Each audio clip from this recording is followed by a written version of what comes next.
Hello friends, सिंदूर खेल आगामी सप्ताह रे आपण मैंने देखा पाइबे आउ गोटे मजादार और रोमांटिक सीन। हाँ दर्शक बंधु, मल्लिका अंश को बाहावाई सजबाज हो जाउथिबा बेले मल्लिका भाबुथिबो बहुत दिन अपेक्षा आज मोर शेष है, जहाँ मु निजठू भी अधिक चाहूली सी आज मते मिली जाइछंती। अंश और मल्लिका बरणमाला दिया दुई हेबा बेले मल्लिका भाबिबो अंश तुमे आज मोर होई नथांत ताहेले काहार भी मु तुमको हेबार देई नथांती।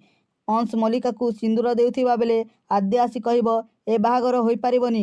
अंश और मल्लिका आद्य आड़क अनाइबे ओ आश्चर्य होइजिबे। घरर समस्ते मध्य आद्य आड़क अनाइबे। आद्या कहब बाहा होई पारिबनी कारण अंश पट्टनायकर प्रथम स्त्री एवं मध्य बंचिछि आउ सी हेउछि मु। आजी बाहागर मु सेई छुआ पाई अटकाउछि जे केवल मार ममता पाई पागल परी छटपट हेउछि।